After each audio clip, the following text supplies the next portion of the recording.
Hello everyone, welcome to my channel Brilliant Minds. तो आज की इस वीडियो में हम क्लास 12th का chapter number 1 introduction to securities market and trading membership का पार्ट 3 बना रहे हैं। तो इसमें हमें कहाँ से पढ़ना था? इसमें हमें अपना पेज नंबर 23 यानी कि मेरे पीडीएफ के अकॉर्डिंग तो हमें पेज नंबर 23 से करना है। तो हमारा पेज नंबर 23 निकाल लेते हैं, उसके बाद मैं आपको बताती हूँ हमें कहाँ से पढ़ना है। हमें पढ़ना है membership for different segment at NSC. यहाँ से हमें आज की वीडियो को स्टार्ट करना है और हम यहाँ से आज पढ़ना स्टार्ट करेंगे। तो जो मेरी प्रीवियस वीडियो थी पार्ट 2, उसमें हमने ये who can be a member of NSC यानी कि कौन मेंबर बन सकता है और मेंबर बनने के लिए क्या क्या एलिजिबिलिटी होनी चाहिए वो हमने पढ़ लिया। आज हम पढ़ेंगे डिफरेंट सेगमेंट एट एनएससी। तो हम इसे स्टार्ट करते हैं। क्या दिया है देखो, membership for different segment at NSC.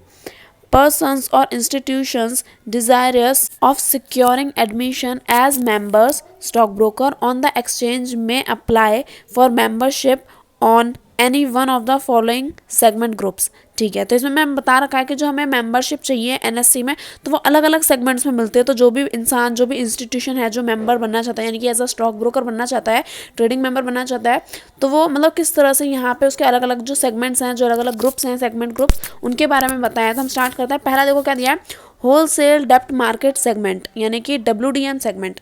अब देखो ये अलग अलग सिक्योरिटीज़ में जो हम हमारे पास अलग अलग सिक्योरिटी हैं, है ना, तो अलग अलग सेगमेंट्स हैं हमारे पास जिनमें अलग अलग ट्रेडिंग मेंबर्स होते हैं। अलग अलग जो हमारे पास मेंबरशिप हो सकती है, हम अलग अलग सिक्योरिटीज़ में मेंबरशिप ले सकते हैं। तो पहला क्या दिया है, होलसेल डेप्ट मार्केट सेगमेंट। तो यहाँ पे भी हम क्या कर सकते हैं, अपनी मेंबरशिप ले सकते हैं।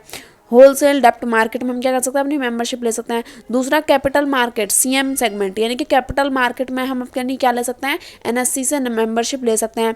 कैपिटल मार्केट एंड होलसेल डेप्ट मार्केट सेगमेंट, और कैपिटल मार्केट और होलसेल डेप्ट मार्केट सेगमेंट में भी हम क्या कर सकते हैं, अपनी मेंबरशिप ले सकते हैं। तो देखो इसमें बोला क्या है कि जो भी हमारा पर्सन और इंस्टीट्यूशंस है जो क्या करना चाहता है of securing admission as member on the exchange में apply for membership on any one of the following segment. यानी कि जो हमारा इंसान है जो भी क्या बनना चाहता है, मेंबर बनना चाहता है एनएससी का, तो वो क्या कर सकता है, एक्सचेंज में जाके अपनी एप्लीकेशन यहाँ पे क्या कर सकता है, अप्लाई कर सकता है। एक्सचेंज में जाके यानी कि जो स्टॉक एक्सचेंज है वहाँ जाके वो क्या कर सकता है, अप्लाई कर सकता है मेंबरशिप के लिए। लेकिन अब वो हर एक सिक्योरिटी का, हर एक सेगमेंट का मेंबर नहीं बन सकता। वो इनमें से किसी भी एक में क्या बन सकता है, अपना मेंबरशिप ले सकता है। देखो पहला वाला क्या है, पहला वाला में दिया है, एक मिनट में अपना पेन ले लेती हूँ।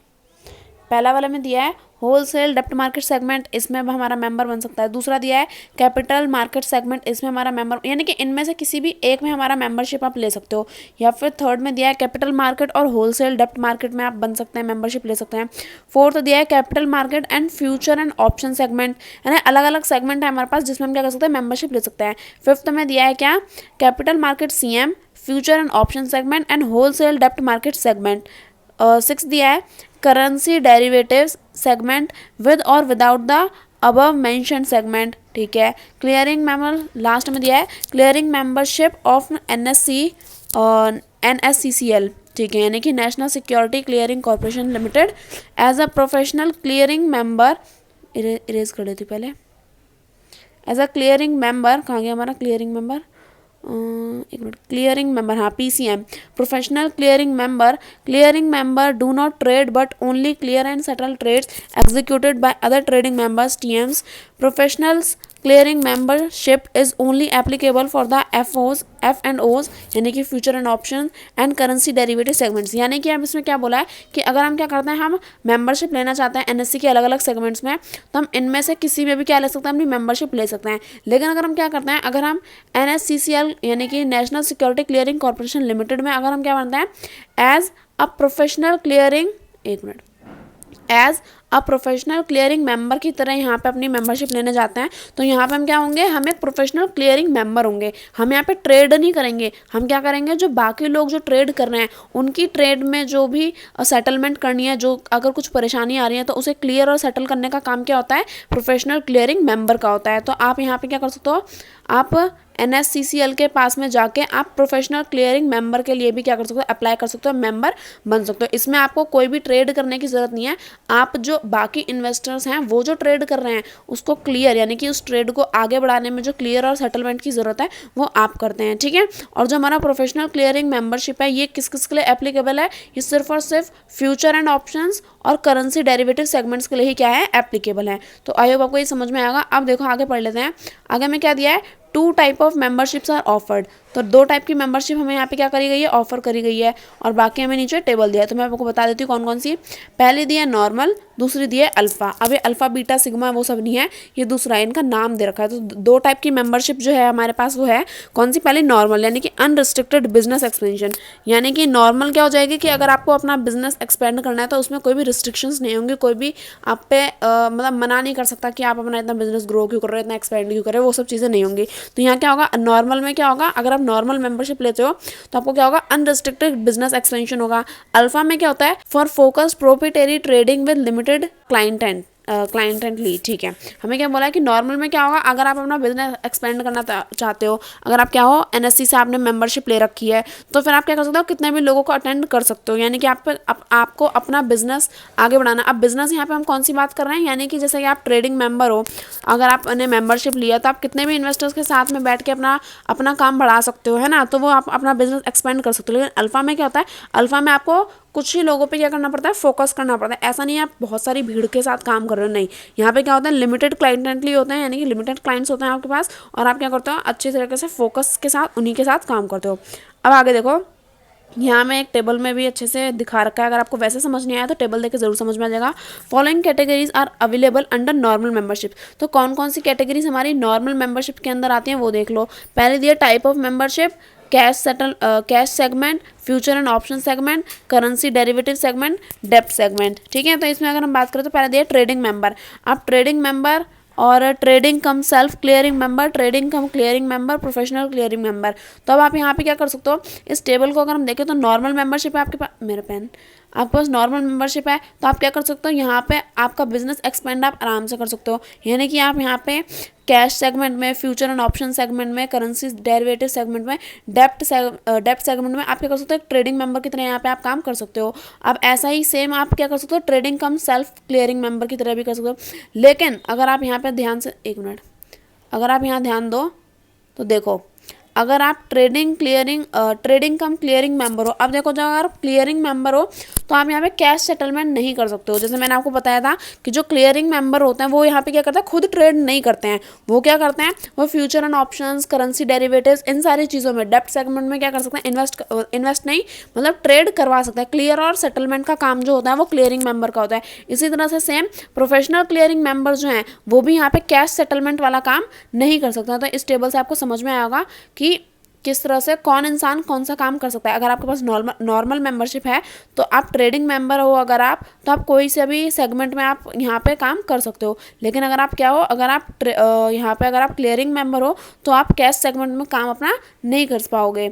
ठीक है, अब देखो, अगर हम आगे बात करें तो आगे क्या दिया है, यहाँ पे मैं आगे दिया है, membership of alpha can be taken in combination with any of the above segment except for future and option segment which has to be taken in combination with cash segment। ठीक है, following categories are available for alpha membership. देखो, जैसा alpha membership था उसमें क्या था कि आप यहाँ पे कुछ ही क्लाइंट्स पे क्या रहोगे, फोकस्ड रहोगे, आप अपना अनरिस्ट्रिक्टेडली अपना बिजनेस एक्सपेंड नहीं कर सकते हो। यहाँ पे देखो, यहाँ पे क्या दिया है, टाइप ऑफ मेंबरशिप हमारी दे रखी है अल्फा मेंबरशिप में। तो अगर आप trading member, trading cum self clearing member और ट्रेडिंग कम क्लियरिंग मेंबर हो, तो आप यहाँ पे देखो, जैसे पहले की तरह अगर मैं अपना पेन लूँ तो देखो इसमें क्या बोला है कि ये देखो, यहाँ में पहली लाइन में दिया है, membership of alpha can be taken in combination with any of the above segment except future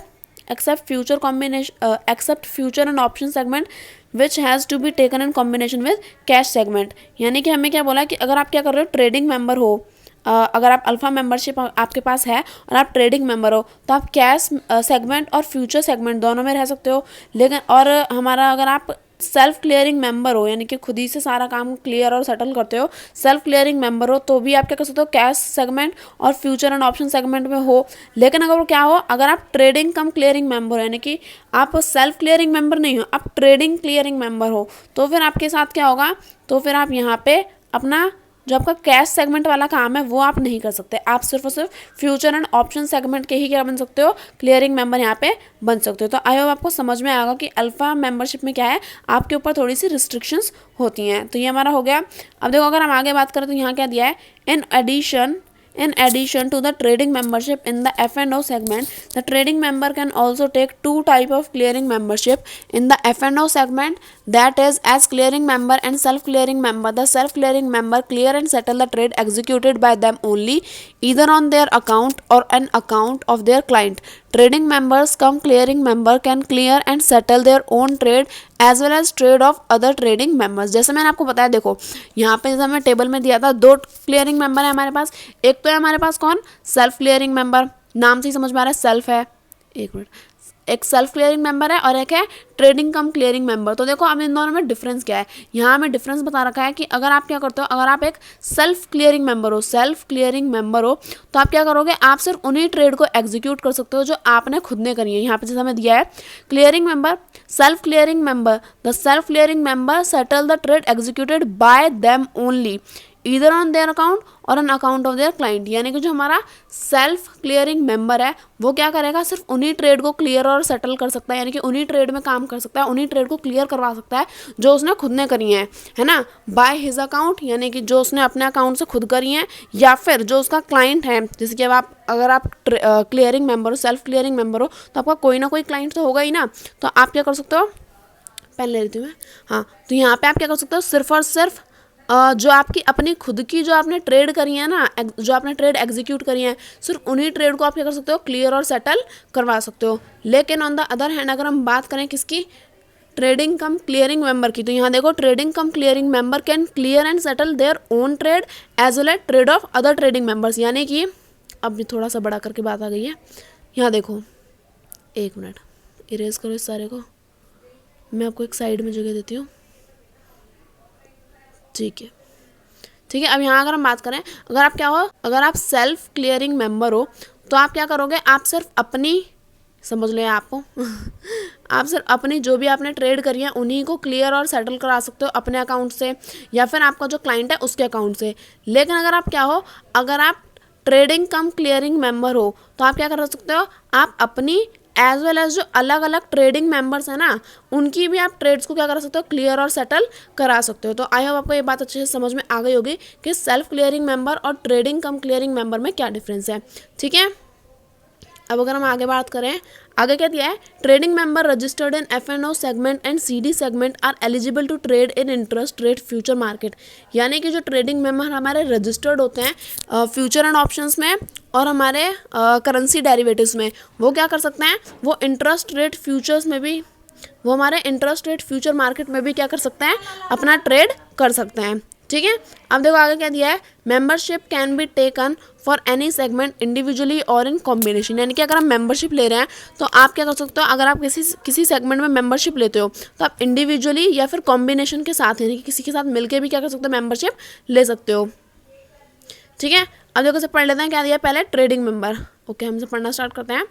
देखो trading member, this category of membership entitles a member to execute trade on his own account as well as on account of his client, but clearing and settlement of trade executed through a trading member would have to be done through a trading cum clearing member or professional clearing member of the exchange।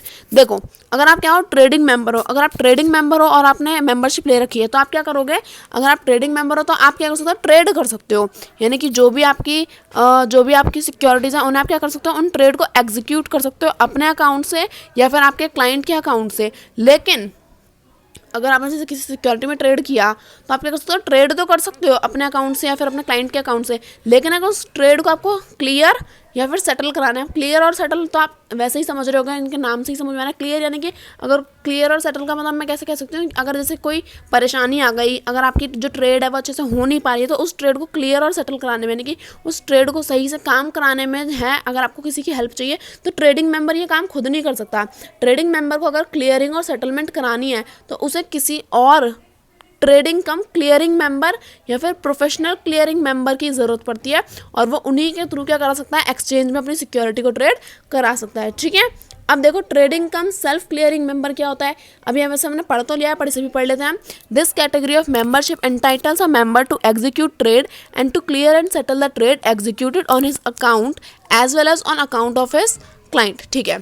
अब देखो मैंने जैसे आपको बताया था कि trading cum self clearing member में क्या है कि सेल्फ क्लियरिंग, इसमें मतलब नाम से अगर आप समझने की कोशिश करो, सेल्फ यानी कि ये क्या कर रहा है, खुद कर रहा है। अब क्या, तो देखो, this category of membership entitles a member to execute trade and to clear settlement. ठीक है, यानी कि अगर आप क्या करो, अगर आप trading cum self clearing member हो तो आपने जो भी ट्रेड एग्जीक्यूट करी है उसे आप क्या कर सकते हो, खुद ही ट्रेड कर रहे हो। ठीक है, तो आप उसे खुद ही एग्जीक्यूट कर सकते हो, उसे खुद ही क्लियर और सेटल भी कर सकते हो अपने अकाउंट से, या फिर अगर आप चाहो तो अपने क्लाइंट के अकाउंट से भी कर सकते हो। लेकिन जो हमारा ट्रेडिंग सेल्फ क्लियरिंग मेंबर है ये सिर्फ अपने और अपने क्लाइंट का ही काम कर सकता है। बाकी और ट्रेडिंग मेंबर्स का काम जो सेटलमेंट है वो ये trading cum self clearing member नहीं कर सकता। तो जो हमारा trading cum self clearing member है वो सिर्फ और सिर्फ अपने और अपने क्लाइंट की जो मतलब अकाउंट से क्या कर सकता है, ट्रेड को क्लियर और सेटल करा सकता है। लेकिन ये बाकी ट्रेडिंग मेंबर्स का काम नहीं कर सकता, बाकी ट्रेडिंग मेंबर्स का ट्रेड को एग्जीक्यूट क्लियर और सेटल नहीं करा सकता है। ठीक है, अब देखो ट्रेडिंग कम क्लियरिंग मेंबर, इसे पढ़ लेते हैं। तो this category of membership entities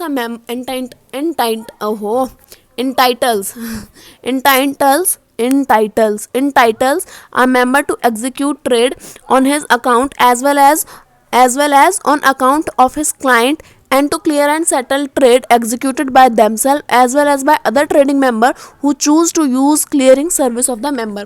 अब देखो हमने सेल्फ वाला सेल्फ क्लियरिंग मेंबर तो पढ़ लिया, लेकिन ट्रेडिंग कम क्लियरिंग मेंबर में क्या है, ट्रेडिंग कम क्लियरिंग मेंबर में है कि जैसे अगर आप एक इस कैटेगरी के क्या हो मेंबरशिप अगर आपके पास है तो आप क्या कर सकते हो, अपनी ट्रेड को एग्जीक्यूट कर सकते हो। अगर आप खुद से चाहो तो अपनी ट्रेड को क्लियर और सेटल भी करा सकते हो अपने अकाउंट से या फिर अपने क्लाइंट के अकाउंट से।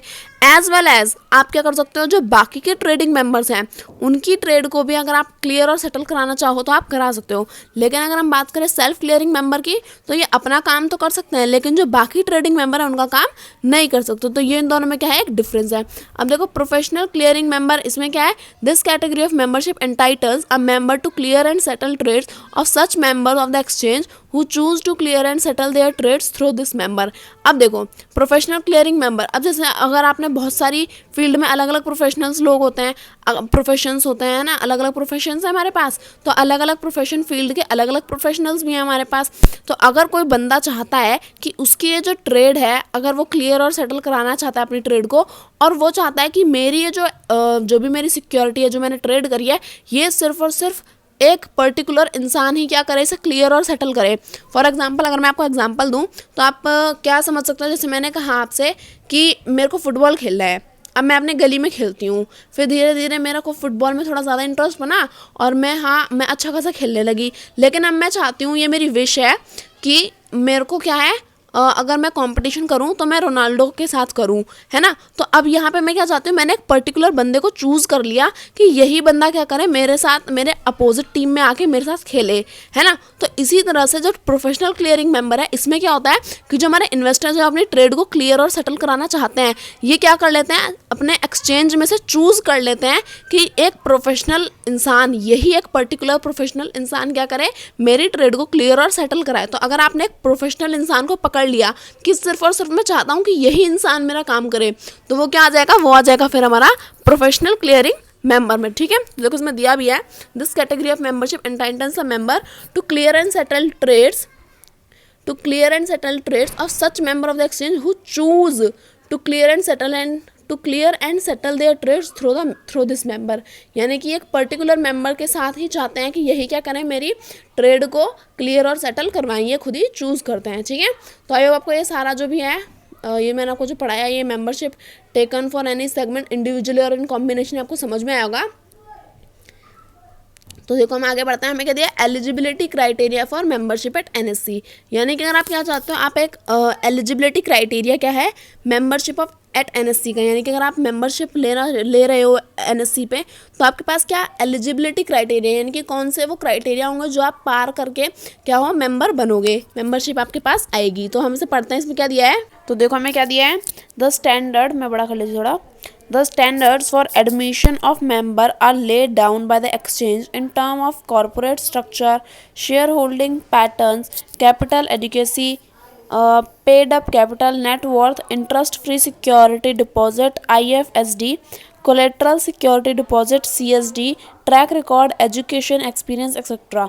This is done to ensure quality broker services so as to build and sustain confidence among the investor in the exchange operation. यानी कि अगर देखो, अगर आप एलिजिबिलिटी क्राइटेरिया जानना चाहते हो कि अगर आप क्या चाहते हो एनएससी का मेंबरशिप लेना चाहते हो तो आपके पास क्या क्या होना चाहिए। एक स्टैंडर्ड एडमिशन के लिए अगर आप मेंबर बनना चाह रहे हो एनएससी का, तो एनएससी कोई छोटी मोटी चीज़ तो है नहीं, वो स्टॉक एक्सचेंज है ना, नेशनल स्टॉक एक्सचेंज है।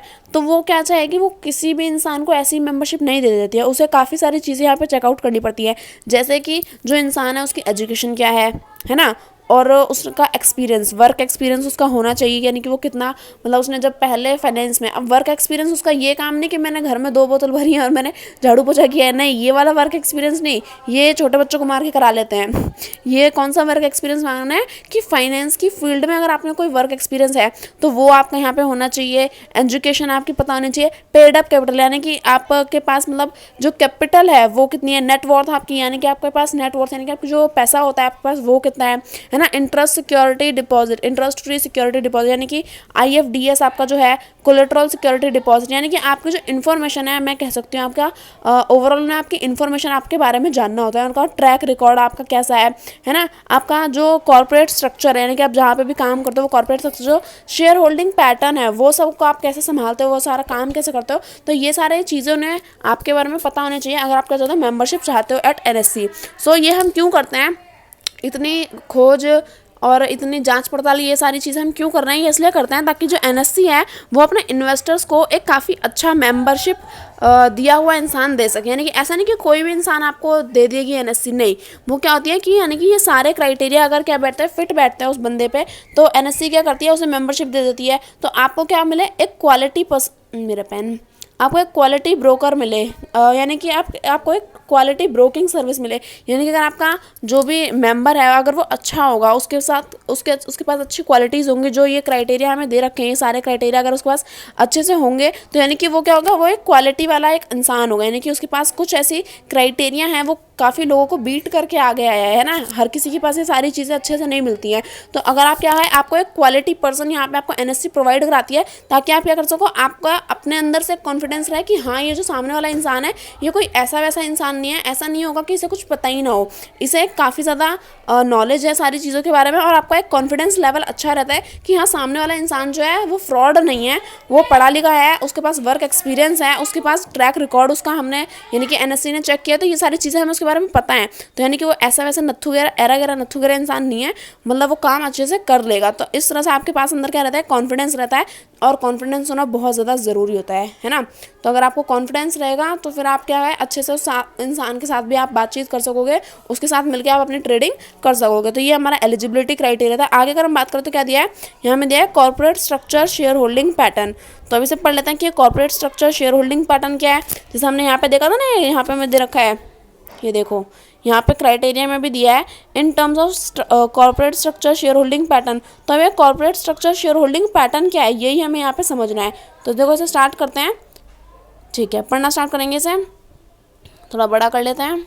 हाँ, अब देखो इसमें क्या दिया है, corporate structure share holding pattern, securities market are inherently volatile and risky. तो देखो इसमें मैं आगे भी दे रखा है कि देखो अब हमारी सिक्योरिटी क्या है, काफ़ी वॉलेटाइल है और काफ़ी रिस्की है, यानी कि इसमें यहाँ पे लोगों को थोड़ा रिस्क रहता है कि आपने इन्वेस्ट किया, आपने अच्छी सिक्योरिटी में इन्वेस्ट किया तो आपको रिटर्न भी अच्छा खासा मिलता है, लेकिन अगर आप गलत जगह इन्वेस्ट कर दिया तो फिर तो आपके लिए परेशानी हो जाएगी ना। तो यहाँ पे हमें यही दिया है कि risk containment mechanism are put in place by the stock exchange. One such risk content tools is concept of dominant promoter share holding group which is very unique for applicants acquiring the membership of. ठीक है, तो यहाँ पे हमारे पास क्या है, अलग अलग रिस्क कंटेनमेंट मैकेनिज्म, यानी कि अलग अलग टाइप के रिस्क होते हैं। और अगर हम देखें स्टॉक एक्सचेंज में तो हमारे पास तो वैरायटी ऑफ रिस्क हैं, इतने सारे हैं कि शायद अभी आपको नाम भी नहीं पता होंगे, है ना, क्योंकि आप छोटे छोटे बच्चे हो। तो देखो इतने भी छोटे नहीं हो, अब आप 12th में आ गए हो।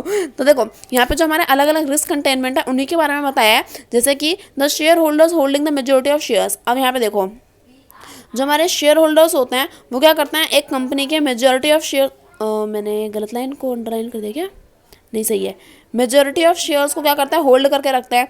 यानी कि अगर कोई कंपनी है हमारी तो उसमें जितने भी शेयर्स हैं उसके मेजॉरिटी ऑफ शेयर्स क्या होता है, हमारे शेयर होल्डर्स के पास होते हैं। अब सारा का सारा पैसा सिर्फ अकेली कंपनी का जो एक पर्टिकुलर ओनर होता है सिर्फ वो तो नहीं लगाता ना, अलग अलग शेयर होल्डर्स कंपनी में अपना पैसा इन्वेस्ट करते हैं। तो यानी कि उसमें सबसे ज़्यादा डोमिनेंट रोल किसका होता है, अलग अलग शेयर होल्डर्स का होता है। यानी कि जिसके पास सबसे ज़्यादा शेयर्स होंगे वही कंपनी में उसकी थोड़ी बात ज़्यादा चलेगी। फॉर एग्जाम्पल मेरे पास कंपनी में 100 शेयर्स हैं, अब 100 में से 10 जो है समझ नहीं, 100 में से अगर मैंने 30, मैं कंपनी की ओनर हूँ और मेरे पास 30 शेयर मेरे हैं, लेकिन बाकी लोगों ने क्या कर रखा है, 70 जो शेयर्स बाकी के बचे, किसी ने 2 खरीद रखे हैं, किसी ने 5 खरीद रखे हैं, किसी ने 15 खरीद रखे हैं, किसी ने 16 खरीद रखे हैं, किसी ने 2 खरीद रखे हैं वापस से, किसी ने 1 खरीद रखा है। तो इस तरह से मेरे बाकी सारे शेयर्स बटे हुए हैं। तो यानी कि देखा जाए तो हमारे जो डोमिनेंट जो मेजॉरिटी नंबर ऑफ शेयर्स है वो क्या है, शेयर होल्डर्स के पास में बटे हुए हैं। तो यानी कि मेजॉरिटी जो हमारा डोमिनेंट रोल कौन प्ले करता है, सबसे बड़ा रोल प्ले करते हैं हमारा शेयर होल्डर्स। यहाँ पे मैं यही दिया है कि अगर कोई शेयर होल्डर क्या कर दे, कोई भी डिफॉल्ट क्रिएट कर दे मार्केट में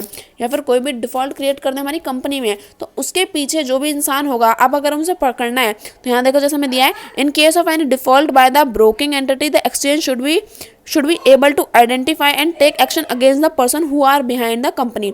यानी कि अगर देखो कोई एक पर्सन है जो क्या है, मतलब शेयर होल्डर है, उसने कुछ गड़बड़ मचा दी, कोई डिफॉल्ट कर दिया, तो अब वो पकड़ में कैसे आएगा, है ना। अब हम कोई चोर सिपाही तो खेल नहीं रहे हैं कि हाँ हमें पता चल जाएगा ऐसे ही। तो अब उसे पकड़ने के लिए यहाँ पे जो है हम अलग अलग एक्शंस परफॉर्म करते हैं, जिसमें से यहाँ पे हमारा कॉर्पोरेट स्ट्रक्चर यहाँ पे काम आता है ना। तो यहाँ पे हमारा ये वाला पैटर्न यहाँ पे काम आता है। अब देखो हमें क्या बोला है आगे, पहले मैं इरेज कर लेती हूँ। देखो क्या दिया है यहाँ पे, ओहो पेन लेना तो भूल ही गई मैं, ठीक है।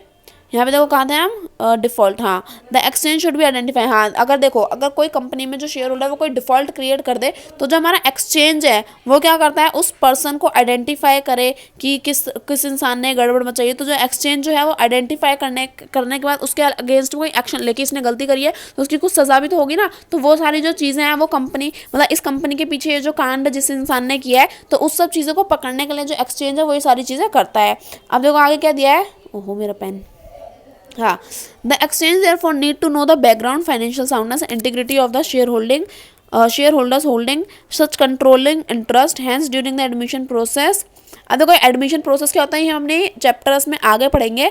आगे हम बात करें, and dominant share holders are called for an interview for the membership recommendation committee MCR, ठीक है। तो यहाँ में क्या बोला है कि देखो अगर जो हमारा शेयर होल्डर्स है अगर उसने कुछ डिफॉल्ट मचा दिया तो एक्सचेंज क्या करेगा, उसे आइडेंटिफाई करेगा कि ये कांड करने वाला आदमी कौन है और उसके अगेंस्ट में एक्शन लिया जाएगा। दूसरी चीज़ यहाँ पे साथ ही साथ हमें दी है कि अगर देखो अब वो जो शेयर होल्डर्स है उसके पीछे का बैकग्राउंड क्या है, वो क्या काम करता है, उसके पीछे का फाइनेंशियल साउंडनेस क्या है, उसकी integrity of share holders holding for controlling interest. यानी कि जो शेयर होल्डर है जिसने ये गलती करी है, जिसने डिफॉल्ट किया, उस सबसे रिलेटेड जो भी शेयर होल्डर से रिलेटेड जो भी इन्फॉर्मेशन होती है वो एक्सचेंज यहाँ पे निकालता है और उसके अगेंस्ट में क्या लेता है, एक्शन लेता है। तो अभी जो एडमिशन प्रोसेस है यहाँ पे देखो हमें दे भी रखा है कि अब यहाँ पे क्या किया जाता है, ये सारी चीज़ें करने के लिए एक एडमिशन प्रोसेस होता है, जो कि अभी एडमिशन प्रोसेस है क्या, explained in the latter section of the book. यानी कि हमें बुक के जो अगले कुछ सेशंस होंगे उनमें हमें बताया जाएगा।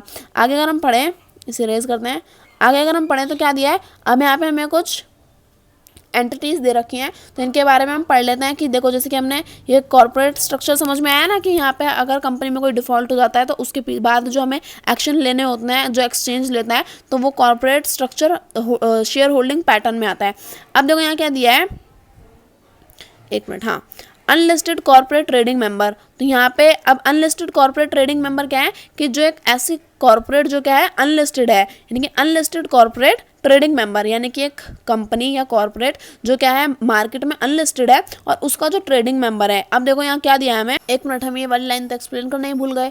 देखो यहाँ क्या दिया है, dominant promoter norms dominant promoters norms are applicable to all trading members. यानी कि हमें क्या बोला है कि जो भी हमारे ट्रेडिंग मेंबर्स है वो क्या बन सकता है, हमारे डोमिनेंट प्रमोटर नॉर्म्स यहाँ के लिए क्या है, एप्लीकेबल है। अभी डोमिनेंट डोमिनेंट प्रमोटर्स नॉर्म्स होता क्या है, देखो नाम से ही समझ में आ रहा है डोमिनेंट, यानी कि आप अपनी कंपनी में क्या हो सकता है डोमिनेंट, यानी कि आप डोमिनेंटली तरीके से सबसे बड़े तरीके से कौन किस चीज़ को प्रमोट कर सकता है। तो यहाँ पे सभी ट्रेडिंग मेंबर्स क्या है एप्लीकेबल है कि वो क्या कर सकें, किसी भी चीज़ को प्रमोट करने के लिए डोमिनेंट बन सकते हैं। तो अब देखो आपको समझ नहीं आ रहा होगा कि डोमिनेंट चल क्या रहा है। अब ये नीचे यहाँ पे हमें कुछ कैटेगरीज दे रखी हैं जो पढ़ के हम समझ जाएंगे। तो यहाँ क्या दिया है कि देखो जो डोमिनेंट प्रमोटर्स है ना, ये कुछ कैटेगरीज में डिवाइड है, जैसे कि unlisted corporate trading member, listed corporate trading member, corporate share holders, bank, central and state government owned finance and development institutions and foreign entities which are given as under. देखो अब ये क्या है ये हम समझ लेते हैं, अगर आपको समझ नहीं आया तो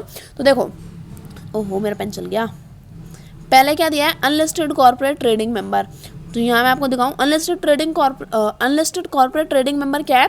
इन case of an unlisted corporate trading member there are 3 condition under which the corporate trading member will be eligible to constitute dominant promoter groups. These condition are given below. यानी कि अगर आप डोमिनेंट प्रमोटर बनना चाहते हो एक unlisted corporate trading member में, यानी कि एक अनलिस्टेड कॉर्पोरेट में अगर आप क्या बनना चाहते हो, एक डोमिनेंट ट्रेडिंग मेंबर यानी कि डोमिनेंट प्रमोटर बनना चाहते हो, डोमिनेंट प्रमोटर ग्रुप बनना चाहते हो, तो आप किस तरह से बन सकते हो। तो उसकी कंडीशंस हमें नीचे दी हैं। अब देखो ये डोमिनेंट प्रमोटर यहाँ पे है क्या, कि देखो एक अनलिस्टेड कॉर्पोरेट ट्रेडिंग मेंबर्स में 3 कंडीशन आती हैं जिसके तहत आप क्या बन सकते हो, डोमिनेंट प्रमोटर बन सकते हो। तो 3 कंडीशन क्या है, if a person hold 51% of shares in the trading member corporate और on his own or together with his relatives as defined under Companies Act 2013, person falling within the definition of control under the SEBI Regulation 1997। और third point क्या दिया है, the support of strategic investors in such corporate trading member.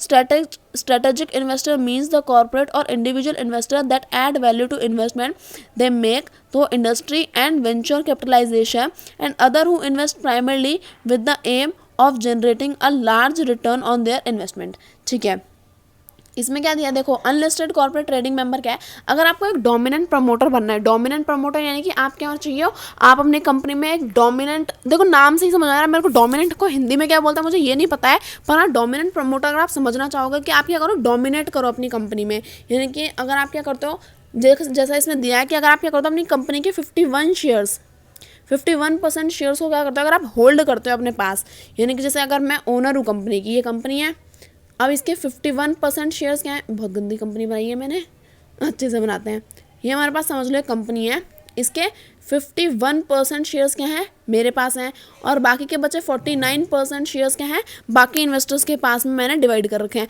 तो अगर कोई decision लिया जाता है तो अब किसकी सबसे ज़्यादा सुनी जाती है, आपको भी पता होगा, उसकी सबसे ज़्यादा सुनी जाती है जो सबसे बड़ा अपना होता है, जो सबसे बड़ा इंसान होता है। तो जिसके पास सबसे ज़्यादा शेयर्स हैं उसी की तो सुनी जाएगी ना। तो डोमिनेंट प्रमोटर कौन हुआ, जिसके पास सबसे ज़्यादा शेयर्स हैं। तो यहाँ पे जैसे कि अगर आप क्या करते हो, अगर आपके पास 51% शेयर्स आप क्या करते हो अपने पास होल्ड करते हो एज अ पर्सन, या फिर आप अपने रिलेटिव्स के साथ में मिलकर अगर आप क्या करते हो 51% शेयर्स को होल्ड करते हो, तो भी आप क्या कहलाओगे, डोमिनेंट प्रमोटर कहलाओगे। तो पहली कंडीशन क्या है कि अगर आप अकेले हो या फिर अपनी फैमिली के साथ, अपने रिलेटिव्स के साथ मिलके अगर आप क्या करते हो कंपनीज एक्ट 2013 के तहत अगर आप क्या करते हो 51% ऑफ शेयर्स अगर आप अपनी कॉर्पोरेट के, अपनी कंपनी के अपने साथ रखते हो, तो आप क्या कहलाओगे, एक डोमिनेंट प्रमोटर कहलाओगे। आप क्या होगे, सबसे ज़्यादा डोमिनेटिंग होगे। दूसरा क्या दिया है, persons following with the definition of control. अब ये कंट्रोल का मतलब क्या होता है, here controls means the right to appoint majority of, गंदा कर दिया मैंने, Here, control means the right to appoint majority of director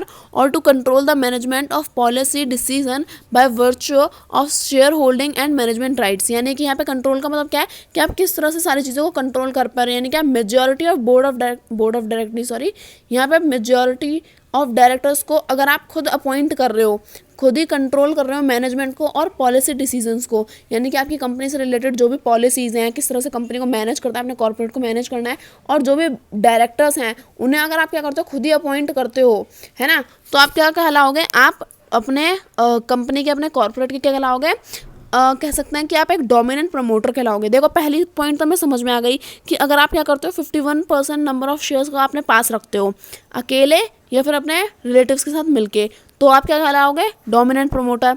दूसरा, अगर आप क्या करते हो, खुद ही सारी चीज़ों को अपॉइंट करते हो, मेजॉरिटी ऑफ डायरेक्टर्स को अपॉइंट करते हो, अपनी कॉर्पोरेट को मैनेज करते हो, पॉलिसी डिसीजंस में अपना हाथ बढ़ाते हो, तो आप क्या कहलाओगे, एक डोमिनेटिंग प्रमोटर कहलाओगे। थर्ड पॉइंट हमें दिया है the support of strategic investor in such corporate trading member. अब ये स्ट्रेटेजिक यानी कि आपके पास क्या होना चाहिए, स्ट्रेटेजिक इन्वेस्टर्स का सपोर्ट होना चाहिए अपने ट्रेडिंग मेंबरशिप में, यानी कि कॉर्पोरेट ट्रेडिंग मेंबर में आपके पास क्या हो, स्ट्रेटेजिक इन्वेस्टर्स का सपोर्ट। अब स्ट्रेटेजिक इन्वेस्टर्स क्या है, तो strategic investor means the corporate और individual investor that add value to the investment they make through industry and personal ties that can assist companies in raising additional capital including financial investor, venture capitalist। अच्छा ठीक है, इसमें क्या दिया है, strategic investors. यहाँ अगर हम ध्यान दें स्ट्रेटेजिक इन्वेस्टर्स में, यहाँ पे हमें क्या दिया है, स्ट्रेटेजिक इन्वेस्टर्स में हम कह सकते हैं कि जैसे कि अगर आपकी एक कंपनी है, आपकी एक कॉर्पोरेट है, उसमें हमने क्या किया, आपने स्ट्रेटेजिक इन्वेस्टर्स रखे, यानी कि वो टाइम टू टाइम क्या कर रहे हैं, आपकी जो भी उन्होंने इन्वेस्टमेंट करी उसमें वैल्यू को ऐड कर रहे हैं।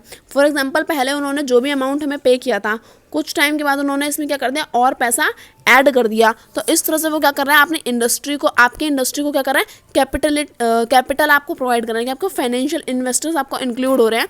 यानी कि अगर मैं कहूँ एक स्ट्रेटेजिक इन्वेस्टर्स क्या होगा कॉर्पोरेट के लिए, कि आपको कॉर्पोरेट में पहले उन्होंने कुछ पैसा इन्वेस्ट किया, फिर टाइम टू टाइम क्या कर रहे हैं, वो आपके इन्वेस्टमेंट में, आपके जो कंपनी में इन्वेस्टमेंट करी है उसमें वैल्यू को ऐड कर रहे हैं, किसी भी तरीके से ऐड कर सकते हैं, चाहे वो आपके पर्सनल लोग हों या फिर आपकी कुछ पर्सनल टाइज हो, यानी कि जैसे कि आपके रिलेटिव्स भी होते हैं जो आपकी कंपनीज में ऐड करते हैं, तो वो पर्सनल टाइज भी हो सकते हैं। और दूसरा, यानी कि आपको क्या हो रहा है, capital including financial instruments, financial investors, venture capitalist, यानी कि वो खुद भी पैसा ऐड कर सकते हैं, दूसरा वो इन्वेस्टर्स को भी ऐड करवा सकते हैं। जैसे कि अगर मैं मेरे भैया की अगर कोई दुकान है ना, या फिर आपके भाई बहनों की कोई दुकान है, तो या तो आप खुद जाकर उसमें इन्वेस्ट करोगे, या फिर आप अपने दोस्तों को कह दोगे, भाई देखो अगर तुम्हें को सामान खरीदना हो करे ना, तो ये हमारी दुकान है, आप यहाँ पे आ जाओ। तो इसी तरह से आपके पास क्या होंगे, स्ट्रेटेजिक इन्वेस्टर होंगे, या तो वो खुद वैल्यू को ऐड करेंगे आपकी इन्वेस्टमेंट में, या फिर वो क्या करेंगे, आपको फाइनेंशियल इन्वेस्टर्स ला के प्रोवाइड करेंगे। तो अगर ऐसा आपके पास कोई इंसान है, तो वो भी क्या कहलाएगा, एक डोमिनेंट प्रमोटर कहलाएगा। क्यों? क्योंकि वो आपकी कॉर्पोरेट को काफ़ी ज़्यादा अच्छे तरीके से क्या कर रहा है, प्रमोट कर रहा है।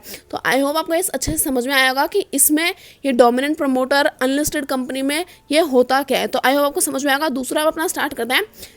यहाँ क्या दिया है, सेकेंड में दिया है लिस्टेड कॉर्पोरेट ट्रेडिंग मेंबर। तो इसके बारे में हम पढ़ लेते हैं कि ये लिस्टेड कॉर्पोरेट ट्रेडिंग मेंबर होता क्या है। तो अगर हम इसे रीड करें तो इसमें हमें क्या दिया है, देखो लिस्टेड कॉर्पोरेट ट्रेडिंग मेंबर क्या है। In case of listed corporate trading member, any persons identified as promoter in the offer document or in any document for offer of security to the public or existing shareholder or in the shareholding pattern disclosed by the corporate trading member under the provision of the listing agreement, whichever is later would be eligible to constitute dominant promoter group। अब देखो, जब हमने पहला वाला पढ़ा था इसमें क्या था, ये अनलिस्टेड कॉर्पोरेट था, यानी कि ये मार्केट में, स्टॉक मार्केट में अनलिस्टेड कॉर्पोरेट है। लेकिन अगर हम क्या करें, लिस्टेड कॉर्पोरेट ट्रेडिंग मेंबर है, तो ये क्या करते हैं, देखो मैं पेन ले लेती हूँ अपना। जो हमारे लिस्टेड कॉर्पोरेट ट्रेडिंग मेंबर है, इसमें क्या आता है, इसमें हमारे जो लिस्टेड कॉर्पोरेट ट्रेडिंग मेंबर ये क्या करते हैं, जो भी पर्सन को इन्होंने एज अ प्रमोटर यहाँ पे क्या किया है, ऑफर किया है, वो क्या करते हैं अपने ऑफर डॉक्यूमेंट में या फिर किसी और डॉक्यूमेंट में, जो क्या करते हैं, जो पब्लिक के सामने इन्होंने पब्लिश कर रखा है, कि जैसे कोई भी सिक्योरिटी डॉक्यूमेंट, जो भी ऑफर डॉक्यूमेंट फॉर ऑफर है सिक्योरिटीज़, पब्लिक के सामने वो क्या करते हैं, जो भी उनके शेयर होल्डर्स हैं उन सभी को बता देते हैं कि ये वाला जो पर्सन है, ये हमारा क्या है, हमारा डोमिनेंट प्रमोटर है। तो ये जो लिस्टेड कॉर्पोरेट ट्रेडिंग मेंबर है, इसमें क्या होता है कि ये क्या करते हैं, जो भी पर्सन को इन्होंने चूज़ किया है, any person identify as promoter, यानी कि जिस भी पर्सन को इन्होंने एज अ प्रमोटर यहाँ पे क्या किया है, चूज़ किया है, उस पर्सन के बारे में इन द ऑफर डॉक्यूमेंट और in any document of offer for security in the public in existing share holders, यानी कि पब्लिक में जो भी उनके पास एग्जिस्टिंग शेयर होल्डर्स हैं, जो भी पब्लिक हैं, उन सभी को बता दिया जाता है कि जो भी पर्सन है, जो भी एज एन क्या बोलते हैं, हमारा डोमिनेंट प्रमोटर जो है, हमारा जो भी हमने चूज़ किया है, उस पर्सन की डिटेल्स जो हैं ये अपने शेयर होल्डर्स को अपनी पब्लिक में यहाँ पे पब्लिश कर देते हैं। तो ये हमारे यहाँ पे कंप्लीट हुआ। अब देखो, अगर हम आगे बात करें तो आगे क्या है, हमें आगे दे रखा है यहाँ पे हमें corporate share holders to be identify as dominant share holders, यानी कि जो कॉर्पोरेट शेयर होल्डर्स हैं, अगर हम उन्हें एज डोमिनेंट शेयर होल्डर्स की तरह आइडेंटिफाई करें तो इसमें क्या दे रखा है, देखो इसमें दिया है corporate share holders is allowed to be identified as dominant share holders, यानी कि जो कॉर्पोरेट के शेयर होल्डर्स होते हैं,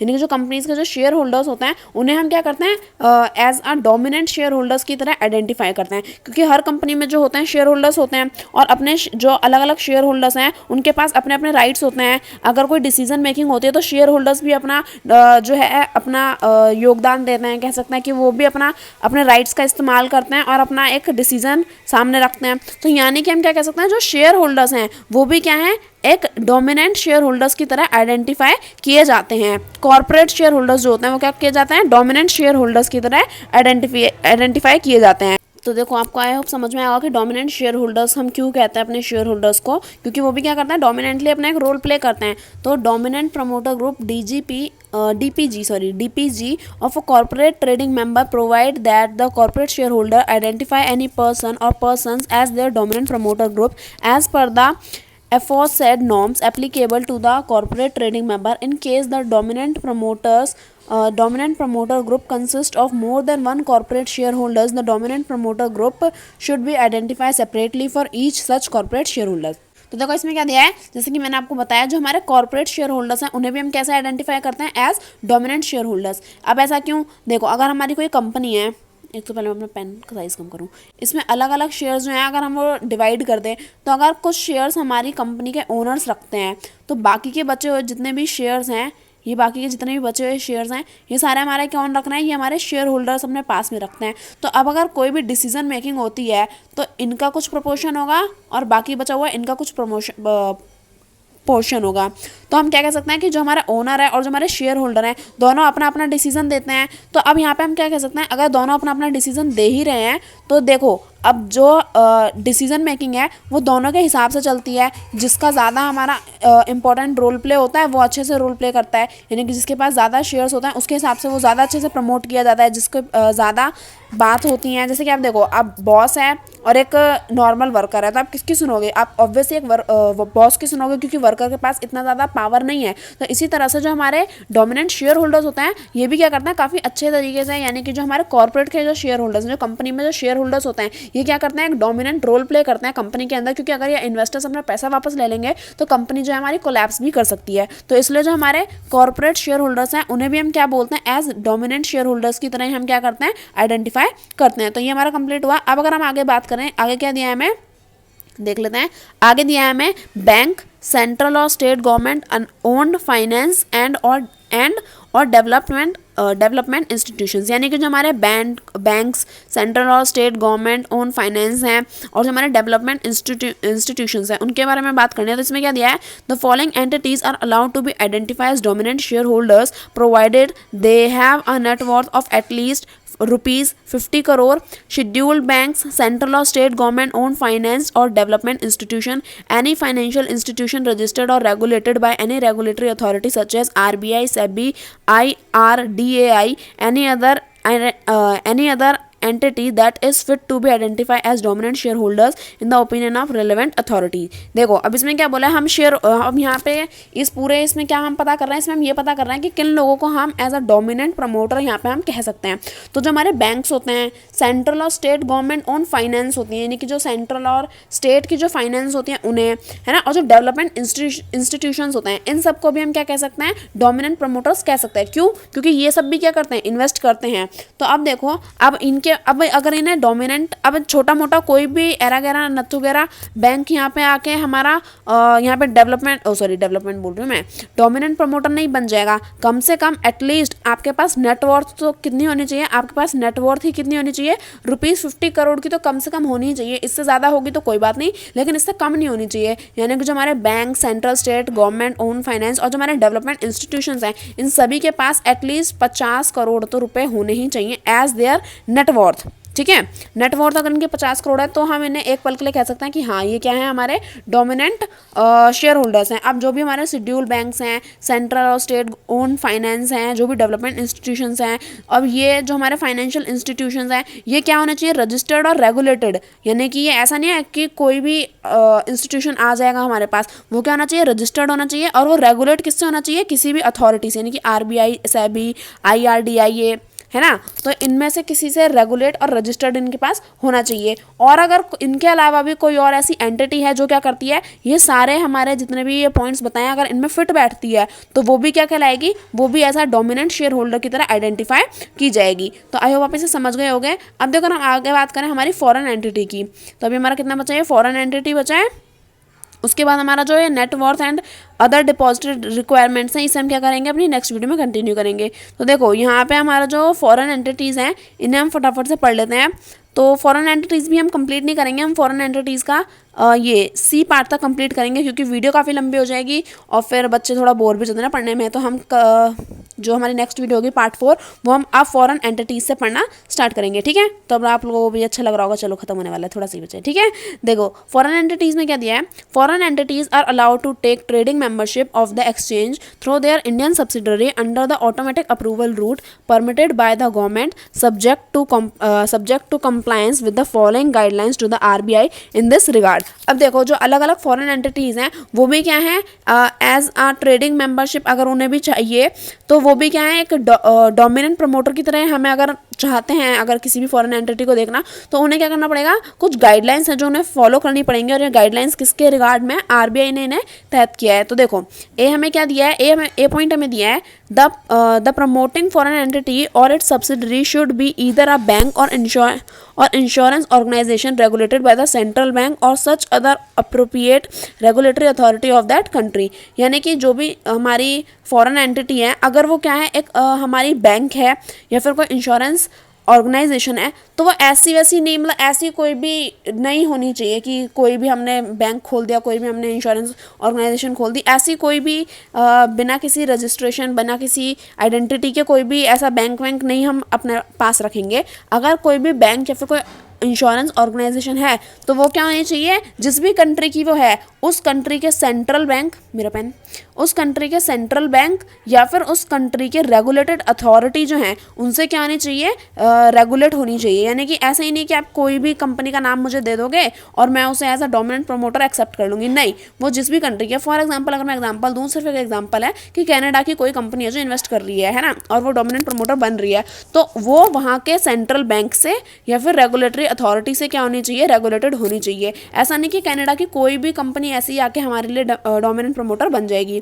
दूसरा यहाँ पे दिया है द प्रमोटिंग फॉरेन एंटिटी और its subsidiary should be broking house participant in the security market that is registered और regulated by the relevant regulator authority of that country and that is relevant authority should be a member of international organisation of securities commission IOSCO। The entity should have a sound track record. अब देखो हमें क्या बोला है, आगे में बोला है कि एक मिनट, हाँ आगे में बोला है कि अगर देखो अगर वो कंपनी जो भी वो हमारी जो बैंक है, जो इंश्योरेंस ऑर्गेनाइजेशन है, या तो वो सेंट्रल बैंक से होनी चाहिए या फिर रेगुलेटरी अथॉरिटी से रेगुलेट होनी चाहिए। दूसरी चीज़ हमें यहाँ पे दिया, जो भी वो प्रमोटिंग फॉरेन एंटिटी है, जो भी फॉरेन एंटिटी है कोई भी हो सकती है वो, अगर वो क्या है कोई ब्रोकिंग हाउस है, कोई पार्टिसिपेंट इन द सिक्योरिटी है, अगर वो क्या है यहाँ पे डोमिनेंट प्रमोटर बनना चाहता है तो उसे क्या करना पड़ेगा, वो अपनी उस कंट्री की, जिस भी कंट्री की वो है, अपनी उस कंट्री से क्या होना चाहिए, रेगुलेट होनी चाहिए बाय रेगुलेटरी अथॉरिटीज़। यानी कि वहाँ जिस भी कंट्री की, जैसे मैंने कनाडा का एग्जांपल दिया था, तो कनाडा की जो रेलेवेंट रेगुलेटरी अथॉरिटी है उससे क्या होनी चाहिए, रजिस्टर्ड होनी चाहिए जो भी हमारी फॉरेन एंटिटी है। समझ लो कि कोई बैंक है, अगर वो यहाँ आके डोमिनेंट प्रमोटर बन रहा है तो वो बैंक कनाडा का है अगर, तो उसे कनाडा में अपने किसी भी एक रेलेवेंट रेगुलेटरी से क्या होना चाहिए, रजिस्टर्ड होना पड़ेगा। और अगर क्या है, and that the relevant authority should be a member of international. और जो वो रेलेवेंट अथॉरिटी है ना, ऐसे नहीं कि हमने ऐसी कोई भी पेपर बनाया और कह दिया हाँ ये इसके साथ रजिस्टर्ड है। अगर जो भी वो रेलेवेंट अथॉरिटी है वो क्या होनी चाहिए, international organisation of security commission का एक कोई मेंबर होना चाहिए। जैसे हम कहते हैं ना कि अगर सोचो कोई, फॉर एग्जाम्पल सिर्फ एग्जाम्पल दे रही हूँ कि अब PTM है ना, अब PTM में हर टीचर ने तो आपके पेरेंट्स को देखा नहीं है। अब वो बोले कि कल अपने पेरेंट्स को लेके आना, और आप किसी को 100-200 रुपये या 500 रुपये देके कह दो कि भाई मेरा कुछ घंटों के लिए मेरे पापा या मम्मी बन के चले जाओ, तो फिर वो तो फ्रॉड हो जाएगा ना मैम के साथ, स्कैम हो जाएगा। तो इसी तरह से आप यहाँ पे, लेकिन यहाँ पे जो इतने बड़े लेवल पे जो सिक्योरिटीज़ यहाँ पे चेकिंग हो रहा है, डोमिनेंट प्रमोटर बन रहे हो, ऐसे ही नहीं बन जाओगे। यहाँ पे अगर आपको क्या करना है, अगर आप कोई रेलेवेंट अथॉरिटी ले भी आए तो हमें क्या पता कि वो सच है या झूठ है, तो उसके लिए क्या होना चाहिए, जो आपकी रेलेवेंट अथॉरिटी है उसका एक मेंबर क्या होना होना चाहिए, international organisation of security commission, IOSCO का क्या होना चाहिए, एक मेंबर होना चाहिए। ऐसे ही नहीं कि कोई भी इंसान को कोई भी आप पेपर दिखा के कह दोगे कि हम रजिस्टर्ड हैं, ठीक है। तो आपको क्या करना है, एक मेंबर को international organisation of security commission का मेंबर होना ही पड़ेगा। अब देखो यहाँ पे क्या दिया है, the promoting foreign entity is one whose domestic arm or subsidiary is registered with SEBI for participation in any domestic venture for custodial or asset management service। अब ये जो हमारी फॉरेन एंटिटी है ना, अगर ये हमारी कंट्री में आ रही है तो इसे क्या करना पड़ेगा, इसे सेबी के साथ भी क्या करना पड़ेगा, उसे रजिस्टर्ड होना पड़ेगा। अगर वो डोमेस्टिक वेंचर्स में या फिर कस्टोडियल्स में यहाँ पे अपना पार्टिसिपेशन चाहती है, तो जो भी हमारी फॉरेन एंटिटी हमारे कंट्री आई है, अगर वो अपना पार्टिसिपेशन चाहती है डोमेस्टिक वेंचर में, यानी कि हमारी कंट्री के डोमेस्टिक वेंचर में अगर वो अपना पार्टिसिपेशन चाहती है, तो उसे क्या करना पड़ेगा, खुद को सेबी के साथ रजिस्टर करवाना पड़ेगा, ठीक है। अब जो हमारे लास्ट के 2 पॉइंट बचे हैं उन्हें पढ़ लेते हैं फटाफट से, फिर आप लोगों की आज छुट्टी। देखो इस वीडियो से तो छुट्टी हो जाएगी, अगली वीडियो देख लेना ताकि चैप्टर अच्छे से समझ में आ जाए। देखो क्या दिया है, the promoting foreign entity shall hold directly और indirectly not less than 51% of the controlling stake in the applicant company proposing to take the trading membership of the exchange. अब देखो जैसे मैं बताया गया कि अब आपको डोमिनेंट प्रमोटर बनना है तो आपको क्या करना पड़ेगा, जैसे हमने पहले ही पढ़ा था 51% या फिर उससे ज़्यादा का आपके पास होना चाहिए कंट्रोल। तो यहाँ पे भी ऐसे ही दिया है कि जो हमारी फॉरेन एंटिटी है जो क्या करना चाहती है, डायरेक्टली या फिर इनडायरेक्टली, जरूरी नहीं है कि आपको ही जाके खरीदना है 51%। आप जैसे मैंने आपको बताया था ना कि आपकी फैमिली, आपके रिलेटिव्स भी आपके साथ मिलकर ऐसा कर सकते हैं। तो जो हमारी प्रमोटिंग फॉरेन एंटिटी है, बहुत गंदा होगा, साफ कर लेते हैं, जो हमारी प्रमोटिंग फॉरेन एंटिटी है अगर वो होल्ड करना चाहती है तो वो डायरेक्टली या फिर इनडायरेक्टली क्या कर सकती है, 51% या फिर उससे ज़्यादा का कंट्रोल रख सकती है कंपनी में, लेकिन 51% से कम का कंट्रोल नहीं रख सकती। आप सोचो आप 50% कर लेते हैं, तो अगर 50-50 हो जाएगा तो प्रॉब्लम हो सकती है ना, कि ये सोचो इस डायरेक्शन में जाने के लिए कह रहा है और ये सोचो इस डायरेक्शन में जाने के लिए कह रहा है, अब दोनों का वेटेज सेम है तो कहाँ जाएं, है ना, तो परेशानी हो जाएगी। तो इसलिए अगर आपको डोमिनेंट प्रमोटर बनना है तो आपको क्या करना पड़ेगा, आपको ऊंचा रहना पड़ेगा, यानी कि आपकी बात ज़्यादा मानी जाए, इसलिए आपको किसी एक लेवल से ऊपर चलना पड़ेगा। तो इसी तरह से आपके पास कितना का स्टेक होना चाहिए, आपके पास स्टेक होना चाहिए 51% का, ताकि आप क्या कर सको, stake in the applicant company proposing to take the trading membership of the exchange. अगर आपको ट्रेडिंग मेंबरशिप चाहिए उस एक्सचेंज की, तो आपको क्या करना पड़ेगा, उस कंपनी का 51% ऑफ द कंट्रोलिंग आपके पास होनी चाहिए। ये किसकी बात कर रहे हैं, फॉरेन एंटिटी की। अब हमारा लास्ट पॉइंट क्या दिया है, the net worth of the entity having controlling stake in the applicant company और the promoting foreign entity should be at least 50 crore. आप सोचोगे जब हमारे बैंक की बात आई थी तब तो बड़ी जल्दी इन्होंने प्राइस दे दिया था, तो इसीलिए अब ये फॉरेन कंट्री की बात है तो तब भी हमने प्राइस दिया है कितने का, तब भी हमने प्राइस दिया है 50 करोड़ का, ठीक है। जैसे कि हमारे लिए प्राइस था कि एटलीस्ट आपकी नेटवर्थ कितनी होनी चाहिए, 50 करोड़, यानी कि 50 करोड़ तो होनी ही चाहिए। तो इसी तरह जो हमारी फॉरेन एंटिटी है उसकी भी नेटवर्थ कितनी होनी चाहिए, एटलीस्ट 50 करोड़ तो होनी चाहिए, ताकि वो आगे जाके मतलब वो फॉरेन एंटिटी जो है वो एक प्रमोटिंग फॉरेन एंटिटी बन सके। अदरवाइज अगर उसकी नेटवर्थ 50 करोड़ नहीं होगी तो फिर हम उसे एक्सेप्ट नहीं कर सकते हैं। तो इसी के साथ जो हमारा चैप्टर था आज की इस वीडियो में, मतलब जितना पार्ट हमें बनाना था वो तो हमारा कंप्लीट हो गया है। अब नेक्स्ट वीडियो में हम क्या करेंगे, अब फॉरेन एंटिटीज़ अलाउ, यानी कि यहाँ से पढ़ना हम क्या करेंगे, स्टार्ट करेंगे। तो आज की वीडियो में बस इतना ही। आई होप मैंने आपको आज जो भी समझाया, ये कॉर्पोरेट स्ट्रक्चर और ये जितना भी टेबल मैंने आपको समझाई, ये सब कुछ आपको अच्छे से समझ में आ गया होगा। फिर भी अगर आपका कोई डाउट रह गया है तो आप क्या कर सकते हो, मेरे से कमेंट सेक्शन में पूछ सकते हो, और मेरी इस वीडियो को आप क्या कर सकते हो, अपने दोस्तों के साथ, अपने क्लास ग्रुप में, अपने क्लासमेट्स के साथ शेयर कर सकते हो, ताकि वो भी थोड़ा बहुत पढ़ लिख लें। तो वीडियो अच्छी लगे तो प्लीज़ वीडियो को लाइक करें and subscribe my channel for more videos. Thank you for watching.